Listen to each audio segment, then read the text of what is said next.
Okay, सो अब हम start करेंगे ऑब्स, ठीक है, मतलब ऑब्स की छोटी कॉपी, बाद में बाकी सब जो रहता है वो भी करना है।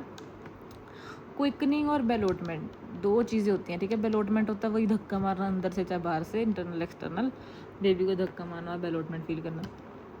क्विकनिंग तो हमें पता ही है, फर्स्ट मूवमेंट जब फील होती है। ये दोनों ही चीज़ें 18 to 20 वीक्स पे होगी। मल्टी में 18, नली में 20, ठीक है। लाइटनिंग कब होती है? 34 नहीं सोचना कि 34 मार्क कर दो, 36 होती है लाइटनिंग, एंड में बिल्कुल टर्म से हफ्ता पहले लाइटनिंग होती है, हफ्ते का ही ब्रेक मिलता है उसे टर्म से। तो उसके बाद आता है नेगलीज फॉर्मूला, इसमें हमें पता है LMP प्लस 9 मंथ 7 डेज करते हैं तो EDD आता है। पर हमने ट्रिक किया है क्वेश्चन में, क्या करना है, हमने पहले डेट में 7 डेज, डेट में हमने 7 डेज ऐड करने हैं, ठीक है। उसके बाद जो आंसर आएगा उसमें हमने उसके मंथ में से 3 माइनस कर देना है और ईयर में 1 ऐड कर देना है, ठीक है, क्योंकि 9 मंथ्स मतलब 12 माइनस 9 ये होता है ना 3। तो देखो डेट में पहले 7 मंथ्स ऐड किया ताकि जो भी अगर एंड की डेट्स हैं उनमें महीना शिफ्ट होना है तो वो भी हो जाए, फिर मंथ में से 3 माइनस करेंगे और ईयर में से 1 ऐड करेंगे। तो ये ट्रिक नहीं भूलनी।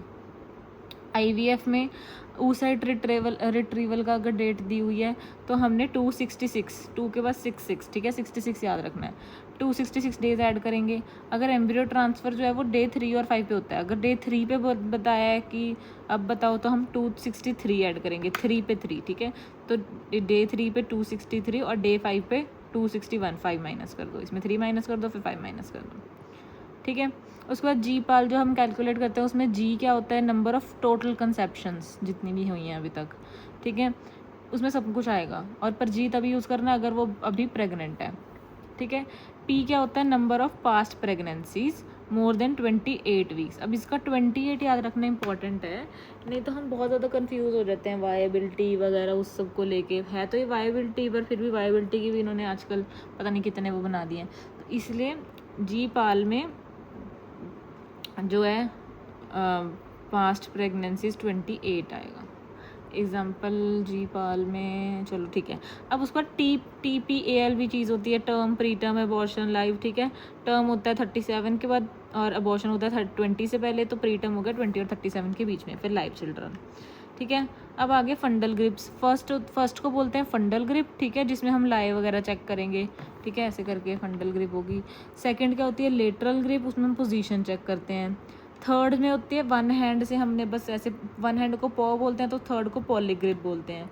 पर क्योंकि अब हम इसमें पेल्विक को पहली बार टच कर रहे हैं तो इसको हम फर्स्ट पेल्विक ग्रिप भी बोल सकते हैं।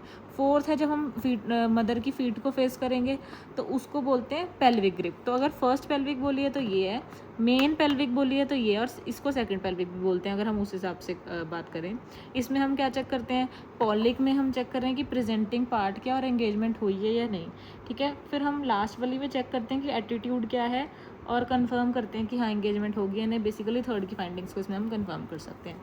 श्योरेस्ट साइन ऑफ वायबिलिटी क्या होता है, फीटल हार्ट रेट जो है, और वो आता कब है, 6.5 to 7 वीक्स में, ठीक है। अब आ गया best parameter for gestational age. Overall हमें पता है क्राउन रम्प लेंथ होता है और यही फर्स्ट ट्राइमेस्टर में होता है। सेकंड में BPD, बायपेराइटल डायमीटर। थर्ड में फीमर लेंथ लास्ट में, थर्ड में, ठीक है। उसके बाद NT-NB स्कैन जो है वो हम कब कराते हैं, 11 to 14 वीक्स पे। अनॉमली स्कैन हम कब कराते हैं, 18 to 22 वीक्स पे, इसको लेवल 2 स्कैन भी बोलते हैं। फिर फीटल इको इसके बाद ही कराएंगे ना अगर हाई रिस्क होएगा, तो इसके बाद 22 to 24 वीक्स पे फीटल इको, ये हो गया। अब फीटल ग्रोथ अगर हमने, ये तो चलो जेस्टेशनल एज देख रहे थे, अगर हमें फीटल ग्रोथ देखनी है तो क्या होता है, एब्डोमिनल सरकमफ्रेंस उस पर स्टमक और उस पर UV के प्लेन में, ठीक है, एक सेकेंड, स्टमक और UV के प्लेन में, दैट इज़ अम्ब्लाइकल वेन के प्लेन में, ठीक है। अब नॉर्म NT जो होता है न्यूक्लियर ट्रांसलूसेंसी, को हम पीछे चेक करते हैं ऐसे, जो पीछे पोस्टीरियर नेक वाली साइड पे, वो less than equal to 3 mm होना चाहिए नॉर्मल T1 में, ये हम फर्स्ट ट्राइमेस्टर में चेक करेंगे। न्यूक्ल फोल्ड थिकनेस इसकी डबल होती है, ठीक है। अगर मतलब न्यूक्ल ट्रांसलूसेंसी पूछा है तो 3 mm, न्यूक्ल फोल्ड थिकनेस पूछा है तो less than equal to 6 mm, ये हम सेकंड ट्राइमेस्टर में चेक करते हैं, ठीक है। तो इनमें ये एक तो डबल का फर्क है, दूसरा ये ट्राइमेस्टर भी डबल हो गया, फर्स्ट ट्राइमेस्टर में, सेकंड ट्राइमेस्टर में। कोरियोनिक विलस सैम्पलिंग हम कब करेंगे, 10 to 13 वीक्स में। एमनियोसेंटेसिस करेंगे 15 to 20 वीक्स में और कॉर्डोसेंटेसिस करेंगे 18 to 20 वीक्स में। तो हमने इसको ऑर्डर में लिखा है, पहले chorionic villus sampling 10 to 13, amniocentesis 15 to 20, और इसमें से हम मोस्ट कॉमन एमनियोसेंटेसिस ही करते हैं 15 to 20 वाले, और कॉर्डोसेंटेसिस 18 to 20।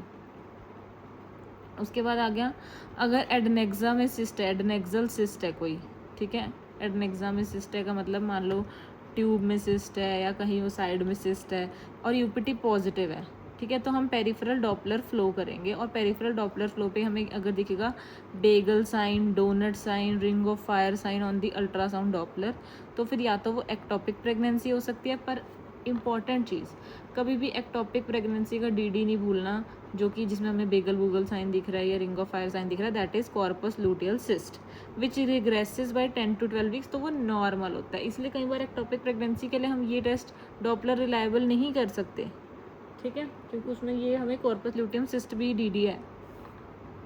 उसके बाद अगर तो एक्टोपिक नहीं, पहले ये देखो, अगर प्रेगनेंसी ऑफ अननोन लोकेशन होती है तो हम फिर क्या करते हैं, पहले यूपीटी करा लिया और मान लो हमें एम्प्टी यूट्रस दिख रहा है, अब हमें समझ नहीं आ रहा है प्रेगनेंसी हुई है तो कहाँ हुई है, तो हम क्या कराएंगे, इसमें serial beta HCG levels 2 values देखेंगे 2 वैल्यूज़ देखेंगे 48 आवर्स अपार्ट, ठीक है, क्योंकि normal doubling time of beta HCG is 48 hours.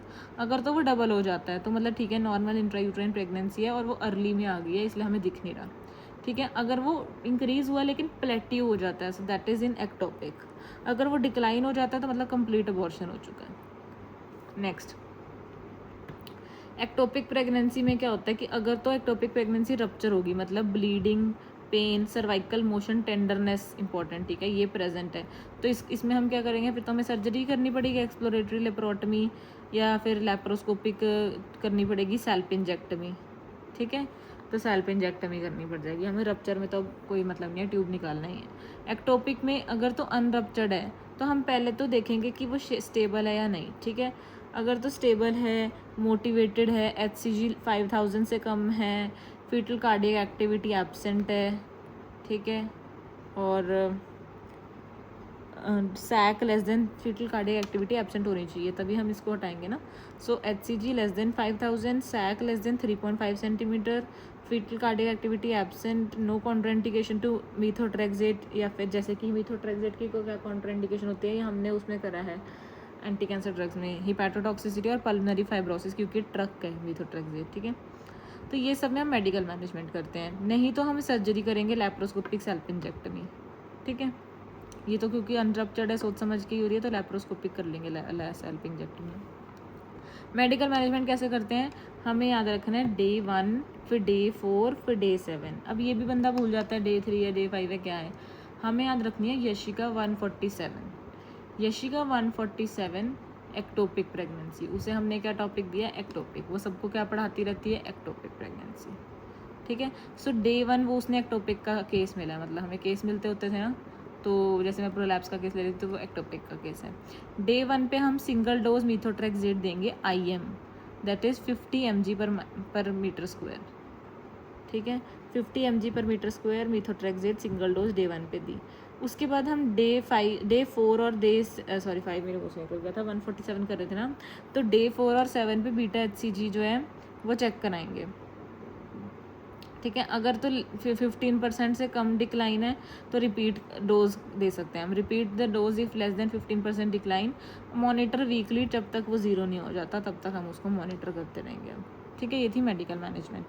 अब क्या है क्राइटेरिया इन एक्टोपिक में, एक्टोपिक जो है वो कहाँ कहाँ हो सकती है, अगर वो सर्वाइकल हो तो उसका क्या क्राइटेरिया का नाम होता है, रूबिन या पाल्मर, ओवेरियन हो तो स्पिलबर्ग, एब्डोमिनल हो तो स्टडी फॉर्म, ठीक है। तो सर्वाइकल में रूबिन या पाल्मर, ओवेरियन तो स्पिलबर्ग है, और एब्डोमिनल स्टड प्रेगनेंसी होती है कि मैं तो एब्डोमेन में आ गया, तो दैट इज स्टडी फॉर्म, ठीक है। उसके बाद डिस्क्रिमिनेटरी जोन क्या है कि बीटा HCG शुड कितना बीटा HCG होना चाहिए कि हमें इंट्रायूट्राइन प्रेगनेंसी दिखेगी, ठीक है। तो अगर तो बीटा HCG 2000 पे है, 2000 है, तो हमें TVS पे दिख जाएगी अब इंट्रायूट्राइन प्रेगनेंसी, और अगर बीटा HCG 6500 है तो हमें TAS पे भी दिख जाएगी अब इंट्रायूट्राइन प्रेगनेंसी, ठीक है। तो इसलिए हम TVS पहले कराते हैं क्योंकि हमें 2000 HCG पे दिख रही है इंट्रायूट्राइन प्रेगनेंसी। TAS में 6500 मोलर प्रेगनेंसी जो है वो क्या होती है, हाइड्रोपिक डीजनरेशन ऑफ विलाई, तो उसमें क्लस्टर ऑफ ग्रेप्स या स्नोस्टॉर्म अपीयरेंस होती है अल्ट्रासाउंड पे। मोलर प्रेगनेंसी में हम सिर्फ ये बीटा HCG वगैरह मॉनिटरिंग करते हैं। एक्टोपिक में हम मीथोट्रेक्सेट दे रहे थे, मोलर में हम सक्शन एंड इवैक्यूएशन करेंगे। अबॉर्शन किसे बोलते हैं, less than equal to 20 weeks अगर हो गया, या फिर less than 500 gram fetal weight है। अर्ली प्रेगनेंसी फेलियर में क्या होगा कि अगर तो GSAC अर्ली प्रेगनेंसी फेलियर है कि मतलब GSAC 25 mm से ज़्यादा है पर फीटल पोल नहीं है, ठीक है, ब्लाइटेड ओवम भी बोलते हैं इसको। या फिर crown rump length more than 7 mm है लेकिन फीटल हार्ट रेट नहीं है, तो early pregnancy failure is GSAC more than 25 mm with no fetal pole, crown rump length more than 7 mm with no fetal heart rate, missed abortion, ठीक है। अब इसमें हिगार dilate, जो हम MTP की बातें करें तो हम जो हिगार डायलेटर देते हैं उसके हम सीरियल डायलेटेशन करते हैं, पहले छोटे नंबर से स्टार्ट करके बढ़ाते रहेंगे। कब तक डालना है कैसे पता रहेगा, POG-1 जो है वो होएगा साइज ऑफ दी, मतलब नंबर ऑफ डायलेटर जो हमें देना है।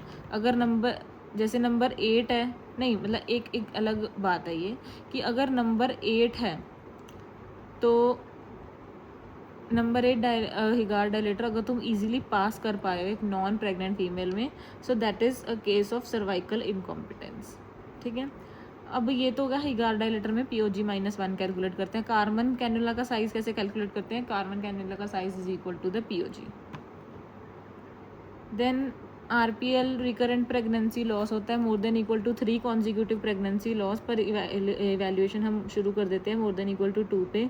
Overall single most important cause तो एपला होता है, ठीक है।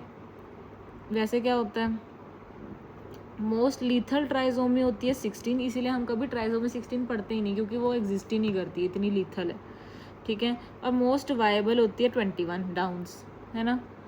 अब रिकरेंट प्रेगनेंसी लॉस कभी भी टॉर्च में नहीं होता, टॉर्च इन्फेक्शंस बार बार नहीं होती, ठीक है। इसका सिंगल इंपॉर्टेंट कॉज हमने क्या कर दिया, एपला। देन वो बाकी डिपेंड करता है फर्स्ट ट्राइमेस्टर सेकंड ट्राइमेस्टर पे। फर्स्ट ट्राइमेस्टर में कंजेनिटल अनोमलीज की वजह से होता है, that is Mullerian agenesis. Second trimester में होता है उसकी वजह से क्या बोलते हैं, स्ट्रक्चरल कॉजेज़ की वजह से, नहीं हाँ मुलेरियन एजेंसिस तो सेकंड ट्राइमेस्टर में होता है। फर्स्ट ट्राइमेस्टर में तो होता है कि कंजेनिटल कोई दिक्कत है बच्चे में, और सेकंड ट्राइमेस्टर में होती है सर्वाइकल इनकॉम्पिटेंस। चलो ये सब हो गया। अब मोस्ट इंपॉर्टेंट एपला बता दिया, अब ये अलग है। एक आता है कैसोविड्स लॉ। कैसोविड्स लॉ किस लिए होता है, सिफिलिस के लिए, कि outcome improves with every successful pregnancy in syphilis. Then 12 weeks है प्लस एक्यूट DVT है, तो हम उसको ट्रीटमेंट देंगे वारफरिन इररिस्पेक्टिव ऑफ POG। मतलब वैसे हम पढ़ते होते थे ना कि अगर वो पेशेंट वारफरिन पे है तो हम उससे बोलेंगे कि तो पहले ट्राइमेस्टर में वारफरिन मत ले क्योंकि उससे स्टिपल डेपिफाइसिस होता है ना, मतलब वो टेराटोजेनिक है, तो तू वारफरिन मत ले, तू लो मॉलिक्यूलर वेट हेपरिन ले। फिर उसके बाद पूरा तू वारफरिन शुरू कर ले और प्रेगनेंसी में वारफरिन लेती रहे, पर एंड में फिर तू दोबारा लो मॉलिक्यूलर वेट हेपरिन पे आ जाए क्योंकि ब्लीडिंग के रिस्क होते हैं। पर वो तब करते हैं हम कि अगर वो पहले से वारफरिन पे है, ठीक है। अगर तो 12 वीक्स पे है और उसके एक्यूट DVT होगी तो अब वारफरिन पे शिफ्ट नहीं करना, अब तो तुम लो मॉलिक्यूलर वेट हेपरिन ही लोगे इररिस्पेक्टिव ऑफ POG। टर्म किसको बोलते हैं, more than equal to 37 weeks को। प्री टर्म किसको बोलते हैं, अब इसको लेट, मॉडरेट, वेरी और एक्सट्रीम प्री टर्म बना दिया है। 37 टर्म है तो उल्टा शुरू करो, लेट कितना हो जाएगा 34 to 37, क्योंकि इसमें 34 क्यों बोला कि भी इसमें लंग मेच्योरिटी तो हो चुकी है कम से कम, ठीक है। फिर उसके बाद फिर मॉडरेट है 32 to 34, इसमें 32 क्यों बोला, क्योंकि अभी ब्रेन तो डेवलप हो चुका है, इसमें मैग सेल्फ तो नहीं देना, ठीक है। लेकिन मतलब इसमें सिर्फ स्टेरॉइड्स देने हैं। अब वेरी क्या होता है कि 28 to 32 और एक्सट्रीम होता है 24 to 28। Single umbilical artery is suggestive of underlying congenital anomaly. Cord presentation है, मेम्ब्रेन इंटैक्ट है। अच्छा, अब कॉर्ड प्रेजेंटेशन और कॉर्ड प्रोलैप्स में डिफरेंस देखो। कॉर्ड प्रेजेंटेशन कब बोलते हैं, जब मेम्ब्रेन इंटैक्ट होता है, हमें पहले ही अल्ट्रासाउंड पे दिख गया कि कॉर्ड प्रेजेंटेशन है तो इसलिए हम पहले ही LACS को प्लान कर लेते हैं। पर कॉर्ड प्रोलैप्स क्या है कि मेम्ब्रेन रप्चर हो गया, वहाँ से कॉर्ड निकल गई है, अब तुम कुछ नहीं कर सकते, अब हमें अर्जेंट LSCS करना पड़ेगा और कुछ स्टेप्स करने पड़ेंगे टू प्रिवेंट वेजोस्पैज्म, जैसे कि हम उसको ट्रेंडेलनबर्ग पोजीशन में रखेंगे, हम प्रेजेंटिंग पार्ट को पुश करेंगे ताकि वो कोलैप्स ना करे, है ना, मतलब उसमें वेजोस्पैज्म ना हो। हम कभी भी कॉर्ड को टच नहीं करेंगे ताकि उसमें वेजोस्पैज्म ना हो। और एक इंपॉर्टेंट बात क्या है कि उसमें यूरिनरी ब्लैडर फिल करेंगे ताकि वो प्रेजेंटिंग पार्ट को अवे पुश कर दे, to push the presenting part away. तो LSCS के साथ साथ हमने वेजोस्पैज्म रोकने के लिए ये सब करना है। अब सक्शन चूरियट लोब प्लेसेंटा क्या होता है? सक्शन चूरियट मतलब एक प्लेसेंटा, उसके साथ एक बच्चा लोब है, ठीक है, छोटा सा। इसमें क्या होता है कि ये रिटेन रह जाता है, पता नहीं लगता इसके बारे में। तो रिटेन प्लेसेंटा का कॉमन कॉज है ये। और most common cause of secondary PPH after 24 hours की 24 आवर्स के बाद पता लगता है कि अभी तो पड़ा हुआ था बच्चा प्लेसेंटा अंदर, बच्चा नहीं मतलब प्लेसेंटा का बच्चा। उसके बाद बायलोब्ड होता है कि जिसके 2 लोब हो गए। मार्जिनल या बैटल डोर, ठीक है, मतलब मार्जिनल वो होगा कि जो यहाँ पे मार्जिन पे इंसर्शन हो रही है उसकी कॉर्ड्स की, ठीक है, तो उसे मार्जिनल बोलेंगे। सरकम मार्जिनेट और सरकम वैलेट क्या होता है? सरकम का मतलब वो पूरा उसके ऊपर आ रहा है, मैटरनल पार्ट। सरकम मदर का जो पार्ट है, मैटरनल पार्ट, वो फीटल पार्ट के ऊपर आ रहा है। अगर तो मैटरनल पार्ट फोल्ड कर रहा है ओवर फीटल सरफेस साइड से ऐसे, तो वो सरकम मार्जिन से फोल्ड कर रहा है, तो वो सरकम मार्जिनेट हो गया। अगर वो इतना ज़्यादा फोल्ड कर गया फिर तो मदर वेली है जो इतना फोल्ड करी जा रही है, जॉबलेस मदर, तो वो सरकम वैलेट हो जाएगा, वेली मदर, ठीक है। वेलामेंटस इंसर्शन किसको बोलते हैं? एक्सटर्नल वेलामेंटस एक्सटर्नल की वजह से ऐसे खुली खुली कॉर्ड आके इसमें वो कर रही है इंसर्ट, तो इसमें क्या होता है? एक्सटर्नल ऑस वाजा प्रीविया हो जाता है इसमें, ठीक है, वेलामेंटस में वाजा प्रीविया। नॉर्मल प्लेसेंटा 500 ग्राम होता है, डायमीटर 20 सेंटीमीटर होता है। अम्बलाइकल कॉर्ड नॉर्मल कितनी होती है? 20 सेंटीमीटर प्लेसेंटा हो गया, तो अम्बलाइकल कॉर्ड होती है 30 to 70। कॉइलिंग इंडेक्स क्या होता है कि number of coils upon total length of the cord, तो इसमें नॉर्मल होना चाहिए इसका 0.2। इससे पता लगता है रिस्क ऑफ वेजोस्पाज्म और फीटल एस्कीमिया की, जितनी ज़्यादा कॉइलिंग इंडेक्स होगा, जितनी ज़्यादा कॉइल्स होंगे उतना ज़्यादा रिस्क। एप्ट टेस्ट क्या होता है? ये हम करते, ये एक क्वालिटेटिव टेस्ट है जिसमें हम मैटरनल और फीटल ब्लड को डिफरेंशिएट करके ये बता सकते हैं कि प्लेसेंटा प्रीविया है या वासा प्रीविया है। इसमें क्या करेंगे? हम ब्लड में ऐड करेंगे 1% NaOH 1 ml एल्कली, ठीक है। अगर तो वो मैटरनल ब्लड है तो उसमें HbA1 होएगा, तो वो टर्न हिमोलिसिस से ब्राउन हो जाएगा, ठीक है। तो मतलब इसको बोलेंगे ब्राउन होने को, बेकार हो रहा है ब्राउन कलर, तो हम इसको बोलेंगे नेगेटिव टेस्ट। और अगर वो रेडी रहता है ड्यू टू HbF तो फीटल ब्लड होगा, तो that is positive, which means it is वाजा प्रीविया। एक होता है स्टॉल वर्दी साइन। ये क्या होता है कि अगर डिसेंट के साथ साथ फीटल हार्ट रेट कम हो रहा है, इससे पता लगता है कि पोस्टीरियर प्लेसेंटा होएगा, तभी ये हो रहा है। तो स्टॉल वर्दी साइन क्या बताता है? Posterior placenta. इसके बाद आ गया एक KB टेस्ट होता है। ये जो था ये क्वालिटेटिव टेस्ट था, ऐप टेस्ट। इसका उल्टा KB टेस्ट जो है वो क्वांटिटेटिव टेस्ट होता है। जो एसिड, ये एल्कली में ऐड कर रहे थे, तो KB टेस्ट क्या बताएगा? ये एसिड डीनेचुरेशन टेस्ट है जो कि हम RH में करते हैं, RH उसमें प्रेगनेंसी में, ठीक है। उसके बाद मैनेजमेंट जो है, अगर तो प्लेसेंटा प्रीविया है तो हमें क्या नंबर याद रखना होता है? 37। अगर एब्रप्शियो हमें क्या नंबर याद रखना होता है? 34। हमने प्लेसेंटा प्रीविया में 37, एब्रप्शियो में 34। अगर वासा प्रीविया है तो हमें कोई नंबर नहीं याद रखना, इमीडिएट LSCS करना। प्लेसेंटा प्रीविया में क्या होता है कि फीटल हार्ट साउंड नॉर्मल होगी, फंडल हाइट और POG इक्वल होंगे, एप्ट नेगेटिव होगा। तो 37 वीक से अगर कम है तो मैकेफियन जॉनसन रेजिमेंट, और स्टेबल है तो मतलब मैकेफियन जॉनसन रेजिमेंट कंजर्वेटिव मैनेजमेंट होएगी, ठीक है। अगर मोर देन 37 या अनस्टेबल है तो LSCS करेंगे। तो प्लेसेंटा प्रीविया में LSCS करते हैं, पर एब्रप्शियो में कुछ LSCS नहीं, बस डिलीवरी करनी है तो नॉर्मल भी कर सकते हो। इसमें पेनलेस ब्राइट रेड होता है, तो फिर प्लेसेंटा प्रीविया हो गया। वासा प्रीविया मैंने बता दी, इमीडिएट LSCS। इसमें क्या होगा? फंडल हाइट और POG इक्वल, फीटल डिस्ट्रेस होएगा इसमें, ठीक है। इन दोनों में क्या फ़र्क है? फीटल डिस्ट्रेस हो रहा है। इसमें साइनोसॉइडल CTG दिखेगी, जिससे क्या पता लगता है कि फीटल अनीमिया है। और इसमें एप्ट इसमें पॉजिटिव होएगा, ठीक है। एब्रप्शियो में क्या होता है? एब्रप्शियो में पहले जो होता है बता देती हूँ मैं। एब्रप्शियो में प्रीमेच्योर सेपरेशन हो जाती है ऑफ दी प्लेसेंटा। इसमें इसका रिस्क फैक्टर क्या है? PIH या फिर ट्रॉमा। इसमें DIC हो सकता है थ्रोम्बोप्लास्टिन की वजह से। इसकी पेज क्लासिफिकेशन होती है।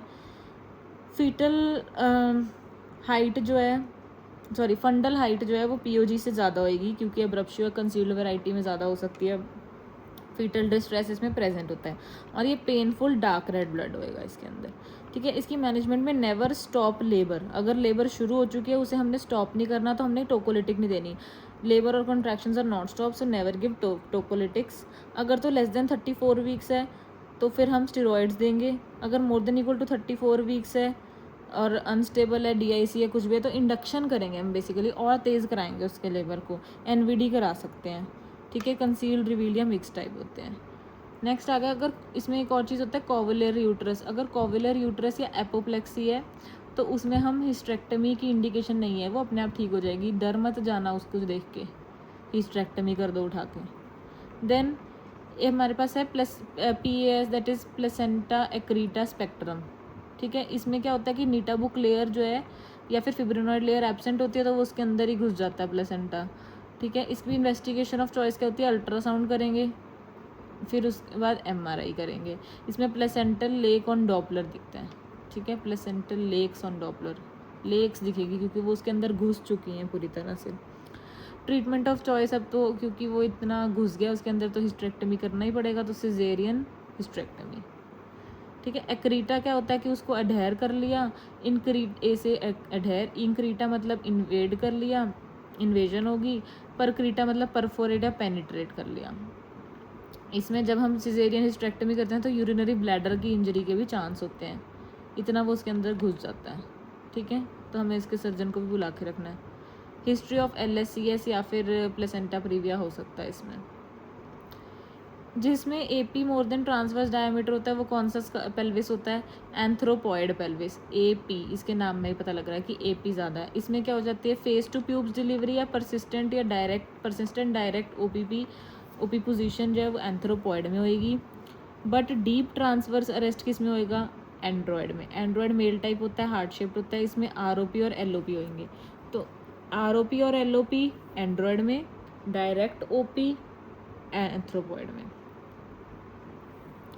इफ़ मोल्डिंग इज़ प्रेजेंट तो बस कुछ नहीं पता है, अगर तो मोल्डिंग 2+ हो गई ना फिर तो पक्का पता है कि डीप ट्रांसवर्स अरेस्ट है, LSCS कर दो, फिर और कुछ नहीं देखना। मिड पेल्विस का लेवल क्या होता है, S3 S4।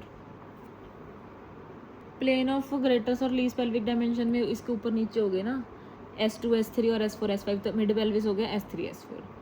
Infra umbilical flattening होगी अगर, ठीक है, और फीटल हार्ट रेट फ्लैंक में सुन रही है तो इसका मतलब है कि ये OP पोजीशन है।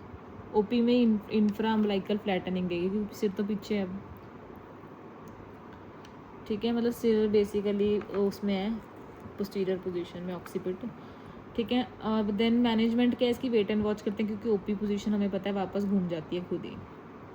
अब नेक्स्ट है बिशप स्कोर। बिशप स्कोर हर बार आता है और हम भूल जाते हैं, तो हमने वैसे तो सारा बिशप करेंगे अभी, पर ना बिशप 2 याद कर लो ताकि इसके आगे और पीछे का आइडिया लग सके।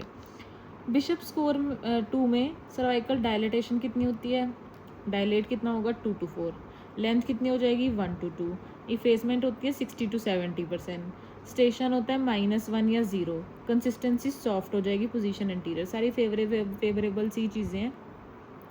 Dilatation 2 to 4, length 1 to 2, effacement 60 to 70%, station -1 या 0, कंसिस्टेंसी सॉफ्ट, पोजीशन इंटीरियर। अगर Bishop more than equal to 6 हो जाए तो मतलब इंट्रक्शन ऑफ लेबर अब फेवरेबल है। एक होता है डायनोप्रोस्टॉन, एक होता है डायनोप्रोस्ट। डायनोप्रोस्ट तो कार्बोप्रोस्ट की तरह इसे हम PPH में यूज़ करते हैं, ये PGF2 अल्फा है। डायनोप्रोस्टॉन ऑन जो है वो क्या है, PGE2 होएगा, that is induction of labour में इसको हम यूज़ करते हैं, that is Cerviprime gel है। No medical induction of labour अगर तो हिस्ट्री है ऑफ LSCS। ठीक है, स्ट्रिपिंग ऑफ मेम्ब्रेन और ARM क्या करते हैं, जिसमें हम लोकल पीएच इंक्रीज हो जाएगा, ऑगमेंटेशन होगी इससे, ऑगमेंटिंग ऑफ लेबर। ठीक है, और LSCS इन माल प्रेजेंटेशन, कौन कौन सी माल प्रेजेंटेशन में LSCS करना है, अगर ब्रो प्रेजेंटेशन है तो सबको पता ही है, फिर उसके बाद अगर फेस है विद मेंटो पोस्टीरियर, ठीक है, फेस प्रेजेंटेशन है विद मेंटम पीछे, ठीक है, मेंटो पोस्टीरियर। फुटलिंग या नी प्रेजेंटेशन है तो मतलब जो नीचे अगर पैर या नीज हैं फिर तो कुछ नहीं हो सकता, C section. Star gazing position है, ठीक है, ब्रीच है पर वो ऊपर देख रहा है, ठीक है, और ट्रांसवर्स लाए है अगर तो brow face with mentoposterior footling knee stargazing transverse lie. External cephalic version हम कब करते हैं? 36 के बाद, 36 से पहले नहीं करना। 36 वीक्स के बाद, 36 वीक्स के बाद अगर ECV कर लिया, अगर नहीं सही होता तो हम दोबारा 1 हफ्ते बाद अगेन ECV ट्राई करेंगे। अगर फिर भी नहीं होता तो हमारे पास एक स्कोर होता है ज़ाटुचनी एंड्रोस स्कोर। इस स्कोर से पता लगता है कि LSCS करना है आपके ब्रीच वेजाइनल डिलीवरी करनी है। ठीक है, तो ज़ाटुचनी एंड्रोस स्कोर किसके लिए होता है ये भूल सकते हैं। ठीक है, ज़ाटुचनी एंड्रोस स्कोर कि ECV के बाद डिसाइडिंग फैक्टर है। अब कार्डिनल मूवमेंट्स पहले क्या होती है? Engagement to a decent boy, तो एंगेजमेंट डिसेंट। फिर हम क्या करते हैं? फिर वो बॉय डिसेंट नहीं निकला तो वो FIR फाइल करनी है उसके अगेंस्ट एक। फ्लेक्जन और इंटरनल रोटेशन इक्वल स्पाइन के लेवल पे होगी। फिर उसके बाद फ्रेंड्स तुम्हें क्राउन करते हैं कि वाओ तुमने सही किया FIR फाइल करके, तो क्राउनिंग होएगी। अब वो बॉय क्या बन गया? तुम्हारा X। ठीक है, तो एक्सटेंशन। फिर उसके बाद XR, तो एक्सटेंशन के बाद क्या है? रेस्टिट्यूशन और फिर expulsion of the rest of the baby. ठीक है, ये हो गया। अगर तो परसिस्टेंट ट्रांसवर्स है तो फिर हम क्या करते हैं? LSCS। उसके बाद आ गया सेकेंड स्टेज ऑफ लेबर में हम क्या यूज़ करते हैं? Ritgen manoeuvre. ठीक है, सपोर्ट देंगे उसे पेरिनियम को, that is Ritgen manoeuvre. Placental separation में क्या होता है? गश ऑफ ब्लड आएगा और कॉर्ड लेंथनिंग होगी, कॉर्ड बाहर आएगी तो वो लेंथनिंग होगी। इसमें 2 तरह का होता है, शुल्ट्स और ड्यूकैन। इसे कैसे याद रखना है? Shiny Schultze, dirty Duncan. Shiny Schultze में फीटल पार्ट आता है पहले और इसमें ब्लीडिंग कम होती है। ठीक है, ऐसे। और डर्टी ड्यूकैन में क्या? मैटरनल पार्ट आता है पहले और ब्लीडिंग ज़्यादा होती है। ठीक है, बाइपैरेटल डायमीटर पासिस द इनलेट, उसे बोलते हैं एंगेजमेंट। ठीक है, जब बाइपैरेटल डायमीटर पास कर दे इनलेट को। इसके बाद आ गया कंस्ट्रिक्शन या फिर श्रोडर्स रिंग। कंस्ट्रिक्शन या श्रोडर्स रिंग होती है एक, और एक होती है रिट्रैक्शन या बैंडल्स रिंग। ठीक है, कंस्ट्रिक्शन या श्रोडर और रिट्रैक्शन या बैंडल्स। कंस्ट्रिक्शन या श्रोडर्स रिंग क्या होती है कि एक्सेस ऑक्सीटोसिन दे दिया तो at the junction of upper segment और लोअर सेगमेंट होगी, ये चेंज नहीं होगी वहीं पे। अब जहाँ ऑक्सीटोसिन कॉन्ट्रैक्ट करी जा रहा है वहीं रहेगी और it is felt on PV। पर रिट्रैक्शन और बैंडल रिंग क्या है कि ऑब्स्ट्रक्टेड लेबर के कारण बन रही है। ये भी आया तो at the junction of upper lower segment, पर ये मूव करेगी जैसे जैसे लेबर प्रोग्रेस कर रहा है, इट मूव्स अपवर्ड्स। ठीक है, it is felt per abdominally. Immediately after delivery uterus at कहाँ पे होगा? At the lower border of the umbilicus, मतलब 20 वीक्स पे आ जाता है वो डिलीवरी के बाद, at the lower border of umbilicus. फिर डे 1 पे 1 फिंगर बिलो अम्बलाइकस, डे 2 पे 2 finger below umbilicus. At the end of 2 weeks it becomes a pelvic organ, मतलब पेल्पेबल नहीं रहता 2 हफ्तों के बाद। At the end of 6 to 8 weeks pre pregnant uterus. Next आ गया प्यूरपेरल पायरेक्सिया, दैट इज़ कि मोर देन अगर 100.4 डिग्री फ़ारेनहाइट टेम्परेचर है आफ्टर 24 आवर्स। फर्स्ट 24 आवर्स में फिजियोलॉजिकल होता है, आफ्टर 24 आवर्स की बात हो रही है तब हम उसे बोलेंगे puerperal pyrexia. Septic pelvic thrombophlebitis में क्या करते हैं हम? MP प्लस जेंटा एंटीबायोटिक्स देंगे और लो मॉलिक्यूलर वेट हेपरिन देंगे। ठीक है, तो क्या देंगे? MP प्लस जेंटा और लो मॉलिक्यूलर वेट हेपरिन। WHO पार्टोग्राम अगर आ गया, ठीक है, तो इसको कैसे करना है हमने? हमें अगर पुराना वाला पार्टोग्राम है कि एक अलर्ट लाइन होती है, एक एक्शन लाइन होती है, इसके बीच में 4 डब्बे होते हैं, मतलब 4 घंटे होते हैं। ठीक है, 4 सेंटीमीटर से स्टार्ट करना है, ये 3 पे बना हुआ है ना, तो मतलब 4 से स्टार्ट करना है हमने मार्क करना। अगर तो वो मतलब अलर्ट लाइन से पहले ही प्रोग्रेस कर जाए तो मतलब वो नॉर्मल डिलीवरी है। अगर तो वो अलर्ट और एक्शन लाइन पे के बीच में से जा रही है पर वो ऊपर नहीं, मतलब निकल नहीं रही, वो अभी भी धीरे धीरे जा रही है, that is protracted active labour. इसमें हम क्या करेंगे? ऑगमेंट कि तू जल्दी चल भाई, तू थोड़ा थोड़ा स्लो चलती है। एक है वो चल ही नहीं रही, उसी लेवल पे बैठी है अलर्ट लाइन पे भी और 4 घंटे बाद भी, तो उसे हम क्या बोलते हैं? Deep transverse arrest. तो ये एक इंडिकेशन ऑफ LSCS। अगर क्वेश्चन में ऐसे आ गया कि वो लाइन ऐसे कैसे पड़ी है तो हम LSCS करेंगे। अगर बीच में से जा रही है तो हम ऑगमेंट करेंगे, पहले होगी तो नॉर्मल डिलीवरी करेंगे। अगर तो ये बीच में से जा रही है पर साथ में तुम्हें पार्टोग्राम में दिया हुआ है मोल्डिंग प्लस या मेकोनियम स्टेंट, फिर तो मैंने बताया था डायरेक्ट LSCS। ठीक है, ये था प्रोट्रैक्टेड एक्टिव में कि ऑगमेंट करोगे। अगर प्रोट्रैक्टेड लेटेंट है, अभी लेटेंट फेज में ही है वो, तो फिर तो सिर्फ रेस्ट और सिडेशन कराएंगे। ठीक है। उसके बाद लिथोटमी पोजीशन में क्या होता है, फिबुला प्रेस होती है, ठीक है, तो उसमें कॉमन पेरोनियल नर्व की इंजरी हो जाएगी। अगर एक्सट्रीम लिथोटमी है, एक्सट्रीम लिथोटमी किसको बोलते हैं, जो हम उसमें कर रहे थे शोल्डर डिस्टोशिया में कर रहे थे शायद, मैक रॉबर्ट्स, तो फिर क्या होगी, अब इसमें meralgia paraesthetica lateral cutaneous nerve of thighs में इंजर होगी। For instrumental delivery full dilatation होनी चाहिए सबसे पहले, और रप्चर्ड मेम्ब्रेन होने चाहिए, ऐसे हम इंस्ट्रूमेंट नहीं घुसा सकते, ठीक है। और station more than equal to +2 होएगा, इंस्ट्रूमेंट इतना भी अंदर नहीं घुस सकता, more than equal to +2 station होना चाहिए, ठीक है। क्या क्या इंस्ट्रूमेंट्स है, ये है हमारे पास नॉर्मल जो है रिगलीज आउटलेट फोर्सेप्स, और मतलब ये हेड निकालने के लिए होता है ना।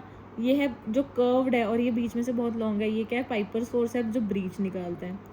और ये क्या, जिसके बीच में बड़ा सा लॉक है, this is Kielland's forceps to correct asynclitism. तो 3 फोर्सेप्स क्या हैं, रिगलीज, पाइपर्स, कीलैंड्स। अगला आ गया वैक्यूम कप। वैक्यूम कप जो है वैक्यूम डिलीवरी में यूज़ करते हैं, वो कहाँ लगाते हैं हम, पोस्टीरियर फॉन्टानेल के 3 सेंटीमीटर आगे, 3 centimetre anterior to posterior fontanelle. और वैक्यूम जो है, हाँ वैसे हमेशा हम डिलीवरी जो है इंस्ट्रूमेंटल और वैक्यूम में से इंस्ट्रूमेंटल प्रेफर करेंगे, पर वैक्यूम का क्या फ़ायदा है, एक कि अगर ओपी पोजीशन है ना, तो ये वैक्यूम उसको रोटेट भी कर सकता है। देन पेरिनियल टीयर्स, ये हो सकता है 1st degree, 2nd degree, 3rd degree, 4th degree. 1st degree में क्या है कि सिर्फ म्यूकोजल टीयर हुआ, 2nd डिग्री में क्या है कि पेरिनियल मसल भी टीयर हो गए, 3rd डिग्री में एनल स्फिंक्टर इन्वॉल्व हो गया, 4th डिग्री में रेक्टल म्यूकोजा इन्वॉल्व हो गया। अब जो एनल स्फिंक्टर है वो आगे होता है ABC, less than 50% external anal sphincter, ठीक है। बी है more then 50% external anal sphincter, और 3C है इंटरनल एनल स्फिंक्टर। इसमें अगर 3 डिग्री या 4 डिग्री है तो हमें उसे हमें OT में रिपेयर करना पड़ेगा। एपिजियोटमी में क्या कट नहीं होता, इश्चियो के वर्नस जो कि साइड पे होता है बिल्कुल ही, इसमें कोई मतलब नहीं है इसका, और ऑब्ट्यूरेटर कट नहीं होता। ऑर्डर हम किस में करते हैं कट, और उसी ऑर्डर में हम सूचर भी रिपेयर भी करते हैं, वह है अल्फ़ाबेटिकल ऑर्डर, पहले म्यूकोजा, फिर मसल, फिर स्किन। उसके बाद आ गया ट्विन प्रेगनेंसी। क्या क्या होती है, अगर तो डायजाइगोटिक ट्विन है, फिर तो पता ही है कि डाइकोरियोनिक डायम्नियोटिक होएगी, ठीक है। उसमें क्या है कि 2 अपने कोरियन और 2 अपने एमनियन, तो उसमें हमें क्या दिखता है, बीच में मोर देन 2 mm का गैप होता है, तो इसे हम ट्विन पी के लैम्डा साइन बोलते हैं। ये होगा डायजाइगोटिक। मोनोजाइगोटिक में क्या होता है, अगर तो सेपरेशन 0 to 4 डे पे होगी, मतलब अभी एमनियन तो बना, मतलब बेसिकली अभी एमनियन बन गया है, पर अभी कोरियन बनना है, और तभी उसकी सेपरेशन होगी, तो सब अपना अपना कोरियन, दोनों अपना अपना कोरियन बना लेंगे, तो फिर 0 to 4 डे की मोनोजाइगोटिक पे भी डाइकोरियोनिक डायम्नियोटिक दिखेगी, जिसमें भी ये ट्विन पी और लैम्डा साइन दिखेगा, ठीक है। अब मोनोजाइगोटिक की सेपरेशन देखते हैं, जितनी जल्दी हो जाए उतना वो अपना अपना इंडिपेंडेंट होते हैं, ठीक है, याद रखना है कि जितना जल्दी डिवाइड हो गया उतना वो अपना इंडिपेंडेंट। और अपने 4 का टेबल याद रखना है, अगर तो 0 to 4 डेज में डिवाइड हो गया तो डाइकोरियोनिक डायम्नियोटिक, अगर 4 to 8 डेज में डिवाइड हो गया तो MCDA, दैट इज़ मोनोकोरियोनिक डायम्नियोटिक। और अगर 8 to 12 डेज में हुआ, बहुत ज़्यादा लेट हो रहा है ये, तो ये फिर डिपेंडेंट्स है, दैट इज़ MAMC। और अगर मोर देन 12 डेज पे हुआ तो फिर इसको बोलते हैं कंजॉइंट ट्विन। कंजॉइंट ट्विन में मोर कॉमन क्या होता है, पैराफेगस, फिर थोरैकोफेगस। पैरा होता है पूरा साइड से, तो थोरैको उसका पार्ट ही है, ठीक है। अब इसमें हम करेंगे ये वाले जो MCD मैकडी में जो तनव जाता है मैकडी में, तो मैकडी में होएगा T साइन, ठीक है। MCDA में क्या होता है कि बीच में 2 mm से कम का गैप होता है, इसको हम T साइन बोलते हैं, इसको ट्विन पीक लैम्डा बोल रहे थे, इसको T साइन। अब डिलीवरी हमें इनकी जल्दी करनी पड़ेगी, जो ये थोड़े खतरनाक से हैं, ठीक है। कोरियोनिसिटी पे होता है ना कि क्या है, ये मैंने गलती से D लिख दिया है, इसको मेरे को C लिखना चाहिए था, मैम C, ठीक है। तो अब हमें अगर तो कंजॉइंट है और MAMC है, तो इसमें हमेशा हमें LSCS ही करना है। MAMC कंजॉइंट है, ट्रिपलेट्स में LSCS कब करेंगे, 34 वीक्स पे, कि जैसे ही उनके लंग्स मैच्योर हुए हमने उनकी डिलीवरी कर दी, ठीक है। अगर तो वो मोनोकोरियोनिक डायम्नियोटिक है, हमने उनको फिर थोड़ा सा और टाइम दिया, 36, 2 हफ्ते और दे दिए, 36। अगर वो डाइकोरियोनिक डायम्नियोटिक है, 2 हफ्ते और दे दिए, 38, ठीक है। तो ऐसे उल्टा सोचना स्टार्ट करो इनमें तो हम बिल्कुल ही टर्म पे लंग मैच्योरिटी पे कर देंगे, टर्म पे नहीं, फिर गलती होगी ना। इन्हें तो हम बिल्कुल ही लंग मैच्योरिटी होते ही कर देंगे, फिर 2 वीक्स ऐड करो, फिर 2 वीक्स ऐड करो। Twin to twin transfusion syndrome तो पता है, पर टैप्स क्या होता है? इसमें है एनीमिया और polycythaemia, twin anaemia polycythaemia syndrome, ठीक है। This is mild TTS। Trap क्या होता है? ट्विन रिवर्स आर्टीरियल परफ्यूजन, की एक कार्डियक ट्विन है, एक पंप ट्विन है। पंप ट्विन एक कार्डियक को दे दे के खुद को भी खराब करी जा रहा है। इसमें तो पहले ही कुछ नहीं है, तो इसमें हम रिडक्शन करेंगे ऑफ एक कार्डियक ट्विन को कैसे? इंजेक्शन KCL देंगे।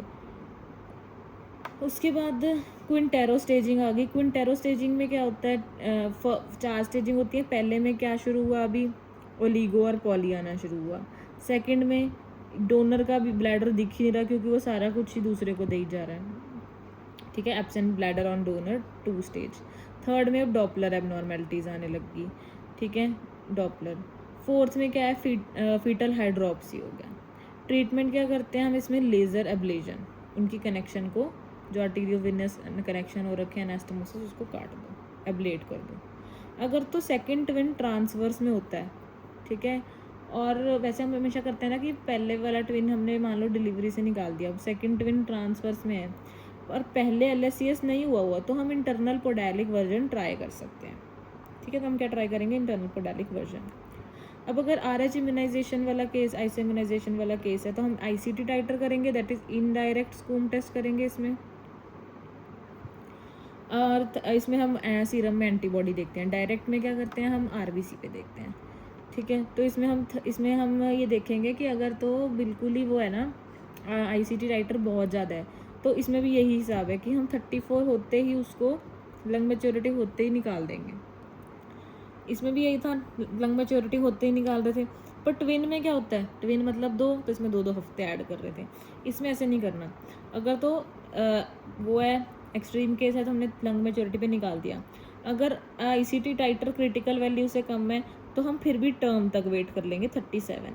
और अगर बिल्कुल ही ठीक है, कुछ नहीं है, नेगेटिव ही है टाइटर, तो हम 39 तक चला देंगे। फिर तो वो नॉर्मली होगी ना प्रेगनेंसी, तो हम उसको 39 तक चलाएंगे। उसके बाद आगे डॉपलर जो हम करते हैं, यूट्राइन आर्टरी नॉचिंग से हमें PIH और प्रीएक्लेम्पसिया का पता लगता है। MCA जो करते हैं हम, MCA PCV होना चाहिए था। MCA PCV में हमें पता लगता है कि ब्रेन को ज़्यादा जा रहा है, तो मतलब बाकी बॉडी को कम जा रहा होगा, तो फीटल अनीमिया है, ठीक है। Fetal anaemia example RH immunisation है। हम लाइकल RT से IUGR का पता लगता है। इसमें पल्सेटिलिटी इंडेक्स बढ़ जाता है। पल्सेटिलिटी इंडेक्स क्या होता है? Systolic upon diastolic. IUGR में डायस्टोलिक कम होता रहता है, तो इसलिए पल्सेटिलिटी इंडेक्स बढ़ जाएगा। तो जितना ज़्यादा पल्सेटिलिटी इंडेक्स, उतना ही ज़्यादा IUGR। डक्टस विनोसस रिवर्सल, ये क्या होता है? अगर डक्टस विनोसस का रिवर्सल शुरू हो जाए, तो उसमें A वेव आती है, दैट इज़ एक्यूट एसिडीमिया हो जाएगा। इससे क्या पता लगता है कि फीटल का एसिडीमिया हुआ है, तो हमें इमीडिएट टर्मिनेशन ऑफ प्रेगनेंसी करनी पड़ती है। तो जैसे ही A वेव आई या डक्टल विनोसस का रिवर्सल हुआ, इमीडिएट टर्मिनेशन ऑफ प्रेगनेंसी। एक सेरिब्रो प्लेसेंटल रेशियो होता है। If cerebro placental ratio is less than 5th centile, तो फिर वो एक मोस्ट सेंसिटिव मार्कर है फॉर IUGR। अगर हमें IUGR मोस्ट सेंसिटिव देखना, तो हम दोनों का रेशियो निकाल देंगे, MCI और अम्बिलिकल का। MCI में PI कम हुआ, क्योंकि MCA है ना, ये MCA, मैंने गलती से MCI कर दिया। मिडल सेरिब्रल आर्टरी को अगर परफ्यूजन ज़्यादा मिल रही है, तो उसका PI कम होएगा। और अगर IUGR है, तो अम्बिलिकल आर्टरी का PI ज़्यादा होगा। तो फिर ये रेशियो 5 सेंटाइल से भी अगर कम हो गई, तो मतलब IUGR का मोस्ट सेंसिटिव मार्कर है। देन प्रोफाइलैक्टिक, वैसे तो हम आयरन जो है वो 14 वीक्स के बाद शुरू करते हैं, पर वो कह रहे हैं अगर पहले ही अनीमिया है, तो तुम जल्दी स्टार्ट करो ना, 8 से 10 हफ्ते में स्टार्ट कर दो, जब ऑर्गेनोजेनेसिस कंप्लीट होगी, जैसे ही तभी स्टार्ट कर दो। So prophylactic iron supplementation started after 14 weeks, but if anaemia is already established, start early after organogenesis, that is 8 to 10 weeks. Gestational diabetes insipidus occurs in late pregnancy due to increased placental production of vasopressinase, which degrades the ADH, leading to polyuria या फिर हाइपरनेट्रीमिया। अब देखो, जब भी pregnancy में diabetes insipidus क्यों हो जाता है? इतना ज़्यादा बार बार वॉशरूम क्यों जाना पड़ता है? ठीक है, प्रेशर इफेक्ट्स हैं, वो सब कुछ है, पर अगर एक्सट्रीम हो जाए, वो क्यों होता है? क्योंकि लेट प्रेगनेंसी में क्या प्लेसेंटा क्या प्रोड्यूस करता है? वेजोप्रेसिनेज। ये वेजोप्रेसिनेज क्या करेगा? एडीएच को डिग्रेड कर देगा, जिससे पॉलीयूरिया होएगा और हाइपरनेट्रीमिया हो जाएगा। सो ये हो गया हमारे पेजेस। अब हम आगे वाले से कंटिन्यू करेंगे, स्टार्टिंग से जो जो रह गया। जहाँ जहाँ डायग्राम है जल्दी जल्दी देखनी है, ठीक है? ये ग्राफ है, जहाँ सेंटर में सर्ज हो रही है उससे पता लग रहा है एलएच का ग्राफ है। एलएच से बस थोड़े नीचे लेवल पे होता है एफएसएच का ग्राफ। बचा ईस्ट्रोजन प्रोजेस्टेरोन। जो पहले वाले में ज़्यादा बढ़ रहा है वो ईस्ट्रोजन हो गया, और जो अगले वाले में ज़्यादा बढ़ रहा है फेज ल्यूटियल फेज में वो प्रोजेस्टेरोन हो गया, ठीक है? अब स्टार्टिंग में जब फॉलिकुलर फेज है तो ईस्ट्राडायोल ज़्यादा होता है, तो हमें क्या दिखता है? टॉल ग्लैंड्स और टेलीस्कोपिंग दिखती है, सूडो स्ट्रैटिफिकेशन। टॉल ग्लैंड्स दिखेंगे ऐसे बड़े बड़े, और टेलीस्कोपिंग, ठीक है? ये होता है हमारे पास किसमें? फॉलिकुलर फेज में। देन फॉलिकुलर फेज में वो सर्वाइकल म्यूकस कैसा होता है? ओव्यूलेटरी सर्वाइकल म्यूकस ऐसे दिखेगा थोड़ा सा। चलो, अब ये क्या है कि फिर लेट प्रोलिफरेशन में जहाँ पे ओव्यूलेशन होनी होती है तब ट्राइलेमुलर दिखता है टीवीएस पे। ये टीवीएस पे ट्राइलेमुलर अपीयरेंस दिखेगी। टीवीएस और टीएस को कैसे डिफरेंशिएट करेंगे? अगर तुम्हें ब्लैडर दिख रहा है तो दैट मीन्स ये टीएस है। सिक्रेटरी फेज में क्या, सॉरी ये हो गया नेक्स्ट, फॉलिकुलर हो गया। अब लूटियल फेज या फिर उसमें सिक्रेटरी फेज में क्या हो रहा है? सब न्यूक्लियर रीकैनलाइजेशन, ठीक है? वैक्यूलाइजेशन, रीकैनलाइजेशन दिख रही है। और ग्लैंड्स कैसे होगा? कॉक्सक्रू अपीयरेंस होगी ग्लैंड्स की ड्यू टू प्रोजेस्टेरोन, ठीक है? तो ये डिफरेंशिएट हो जाएगा कि ये है, अगर टेलीस्कोपिंग है तो फिर पहले वाला फेज है, अगर कॉक्सक्रू और ऐसे रीकैनलाइजेशन है सब न्यूक्लियर तो सिक्रेटरी है। इसके बाद इफेक्ट्स ऑफ हार्मोन। ब्रेस्ट में ईस्ट्रोजन प्रोजेस्टेरोन दोनों ग्रोथ कराते हैं, पर डक्ट और स्ट्रोमल ग्रोथ ईस्ट्रोजन कराएगा, एल्वियोलाई की ग्रोथ प्रोजेस्टेरोन कराएगा।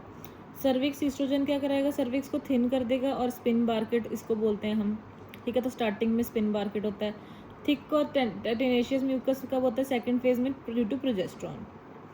Endometrium proliferation of glands, oestrogen proliferation of glands कराता है, और तभी हमें यहाँ पे टेलीस्कोपिंग ऑफ ग्लैंड्स दिख रही थी, और ये थिकनिंग ऑफ स्ट्रोमा कराएगा। ईस्ट्रोजन और क्या कराता है? Increase bone mass, increase coagulation factor, salt water retention. LDH कम करेगा, इसलिए यंग गर्ल्स का एमआई नहीं होता। प्रोजेस्टेरोन नाट्रियूरेसिस कराएगा। ये सॉल्ट वाटर रिटेंशन करा रहा था, ये नाट्रियूरेसिस करा रहा, निकाल रहा है सोडियम को। इंक्रीज बॉडी टेम्परेचर को प्रोजेस्टेरोन बढ़ाता है, इसको हम उसमें भी यूज़ करते हैं कॉन्ट्रासेप्टिव मेथड में। अब ये हार्मोन्स आ गए, तो ये प्लेसेंटा जो है वो 10 वीक्स के बाद बनता है, ठीक है? तो 10 वीक्स के पहले उसका काम कौन कर रहा है? कॉर्पस ल्यूटियम, ठीक है? 10 वीक से पहले HCG बना रहा है कॉर्पस ल्यूटियम, 10 वीक के बाद प्लेसेंटा बनाएगा HCG, ट्रांजिशन होगी इस पर। ये क्या HCG लेवल प्रेगनेंसी में ऐसे बढ़ेगा, फिर बाद में स्टेबल रह के धीरे धीरे ख़त्म हो जाएगा। और क्या बढ़ता रहता है? HPL ह्यूमन प्लेसेंटा, लैक्टोजन बढ़ेगा, एंड में बिल्कुल ही बढ़ जाएगा। Oestrogen, progesterone, prolactin. इसमें जो HCG है वो क्या कराते हैं? Syncytiotrophoblast maintains corpus luteum till 10 weeks, ठीक है? 10 वीक्स तक कॉर्पस ल्यूटियम मेंटेन करके रखेगा। इसकी HCG की alpha subunit is similar to LH, FSH और TSH। प्रोजेस्टेरोन क्या करता है? ये यूट्राइन कॉन्ट्रैक्शंस को एंड तक रोक के रखता है, क्योंकि ये टोकोलिटिक है, नेचुरल टोकोलिटिक। HPL ये सब क्या करा रहे हैं? Syncytiotrophoblast, fetal growth hormone कुछ नहीं कराता, ग्रोथ हार्मोन का नाम ही ग्रोथ है, बस ये कोई ग्रोथ नहीं करा रहा फीटस की। HPL वगैरह करा रहे हैं, ठीक है? इंसुलिन रेजिस्टेंस कराते हैं। उसके बाद जब हम वो कराते हैं मिनी लैप वगैरह, ठीक है, ट्यूबल लाइगेशन, तो उसमें मेथड्स क्या है हमारे पास? एक होता है मोस्ट इंपॉर्टेंट जो गवर्नमेंट ऑफ इंडिया के अंदर होता है, पोमरोइज मेथड। पोमरोइज में पी बनाएंगे, मतलब इसको काट के, मतलब बेसिकली काट के नहीं, ऐसे को घुमा के पी बना के दोनों जगह से लाइगेट कर देंगे, पी बना के लाइगेट करेंगे, ठीक है? कैट गट यूज़ करते हैं इसमें हम। उसके बाद एक होता है इरविंग में क्या होता है? इनसाइड दी मायो, तो इसको हमने घुमा के मायोमेट्रियम के अंदर डाल दिया, ठीक है। ऐसे ये वाले हील होगी, दूसरी वाले को घुमा के इसके अंदर ही डाल दिया, देखो दिस इज इनसाइड आयरविंग, ठीक है। उसके बाद मैडलर में क्या है कि मैड क्रश, तो इसमें क्रश कोई वो कर दो, मतलब बेस कोई क्रश कर दो। देन प्रिचार्ड या पार्कलैंड में क्या है, बस सीधी तरह से ऐसे इसके दो बीच में से एक सेगमेंट काट दी, उसे प्रिचार्ड या पार्कलैंड बोल दिया। तो अभी तक हमने क्या क्या कर लिया, एक होता है पोमेरॉय, फिर एक है आयरविंग, ठीक है, फिर है मैडलेनर, फिर है प्रिचार्ड या पार्कलैंड, और फिर एक होता है उचीडा टेक्निक, उल्टी सीधी, इसमें कुछ भी करी जा रहे हैं ये। उसके बाद आ गया ये दोनों चीज़ें, मेल और फीमेल की परमानेंट स्टेरिलाइजेशन। ये क्या हो रहा है, नॉन स्कैल्पल वेजेक्टमी, ठीक है। इसमें अब देखो ये वास्ट डिफरेंस है, स्क्रोटल स्किन है, ये बंदा जो है वो स्टेराइल होता है आफ्टर 3 मंथ्स या फिर 20 इंजेक्शंस, नहीं इजैक्यूलेशन होना चाहिए यहाँ पे, इजैक्यूलेशंस, ठीक है। तो 3 मंथ्स के बाद स्टेराइल होता है। ये हो गया अब मिनी लैप लैप्रोस्कोपी या मिनी लैप, ठीक है। इसके लिए ये जो है फेलोप रिंग, इसका डायग्राम मतलब इसके फोटो के लिए मैंने ये डाला है मिनी लैप, इसे बाद में हम रेडियोलॉजिकली ऐसे देख सकते हैं। Most common cause of failure क्या है कि राउंड लिगामेंट दिख जाता है, उसको लाइगेट कर देते हैं। Interval more than 6 weeks of delivery पे करेंगे। पोस्टपार्टम कब कर सकते हैं, पोस्टपार्टम हम सिर्फ मिनी लैब कर सकते हैं, पोस्टपार्टम हम लेप्रोस्कोपी नहीं कर सकते, वैसे लेप्रोस्कोपी भी कर सकते हैं और मिनी लैब भी कर सकते हैं, पर पोस्टपार्टम में सिर्फ मिनी लैब करेंगे। 24 hours within 1 week of delivery, ठीक है, only mini lap only 24 hours within 1 week of delivery. या तो तुम 24 घंटे में कर लो और within 1 week of delivery कर लो। उसके बाद MTP कॉन्करेंट, ठीक है, और कंसेंट ऑफ स्पाउस नहीं चाहिए, 22 to 49 ईयर्स में करा सकते हैं जिसके पास एटलीस्ट 1 लिविंग चाइल्ड है। मैंने बस ये बताना था, ये फेलोप रिंग दिखानी थी। इसके बाद आगे कॉन्ट्रासेप्टिव्स, ये पता है ये थोड़े बेकार से हैं, ये डायफ्राम है, ठीक है, और ये स्पॉन्ज, ये टुडे स्पॉन्ज है, इसमें स्पर्मिसाइडल जेल कौन सी होती है, नोनॉक्सिल 9 मोटिलिटी इनहिबिटर होती है, ठीक है। ये पिक्चर्स के लिए रखा है इसमें हमने। ये ईवरा क्या है, ये याद रखना है, ईवरा, इसमें ये 2nd जनरेशन होता है। इसमें क्या होता है हमारे पास, ये ट्रांसडर्मल पैच है, इसमें होता है हमारे पास नॉर एल्जेस्ट्रोमिन, इसके लिए मैंने ये डाली है बस फोटो, ठीक है। ईवरा में क्या है, नॉर एल्जेस्ट्रोमिन प्लस एथेनाइल एस्ट्राडायोल, और ये क्या है, नूवा रिंग, इसमें क्या है हमारे पास, ईटोनॉर्जेस्ट्रोल प्लस एथेनाइल एस्ट्राडायोल। तो बस ईवरा में है नॉर एल्जेस्ट्रोमिन, इसमें ईटोनॉर्जेस्ट्रोल। देन इम्प्लानॉन NX3, ये क्या है, इम्प्लांट है, ठीक है, इसमें ईटोनॉर्जेस्ट्रोल होता है इसमें भी, तो ईटोनॉर्जेस्ट्रोल सिंगल रॉड डालते हैं। पहले नॉर प्लांट में 6 सिलिकॉन कैप्सूल डालते थे, उसमें LNG होता था, ये तो नॉर्मल था, 5 ईयर्स तक चलता था, पर क्योंकि 6 कैप्सूल है, इतनी सारी कौन डाले, इसलिए इसको हटा के इन्होंने इम्प्लानॉन लाया है।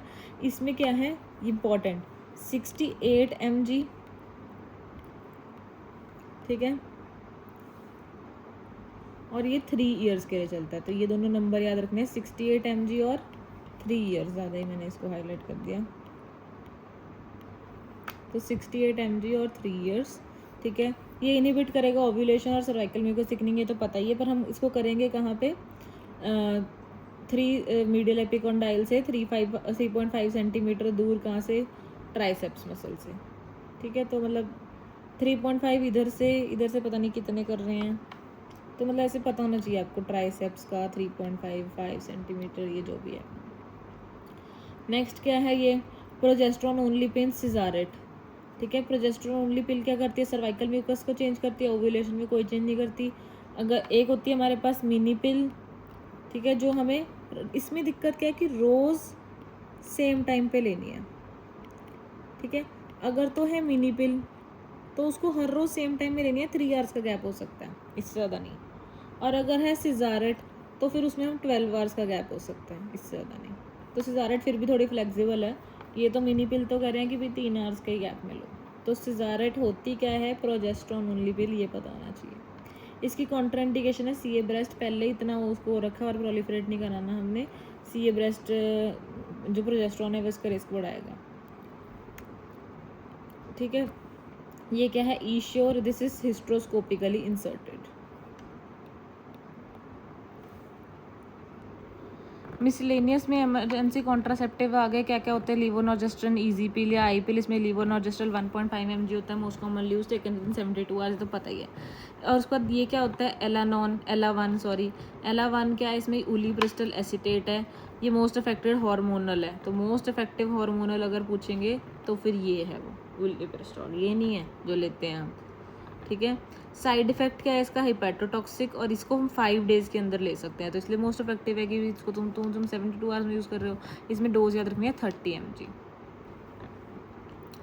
और क्या क्या यूज़ कर सकते हैं, copper T, most effective with in 5 days. Most effective अगर पूछा जाए तो कॉपर टी, अगर हार्मोनल वर्ड ऐड कर दिया तो उलीब्रिस्टल एसीटेट, ठीक है। ओसीपी में एक यूजपी रेजिमेन भी होता है जिसमें kind of 3 times of OCP का वो होती है डोज, ठीक है। अगर वो है 30 माइक्रोग्राम तो उसको 33 या 90 मतलब 100 माइक्रोग्राम एथेनाइल एस्ट्राडायोल है।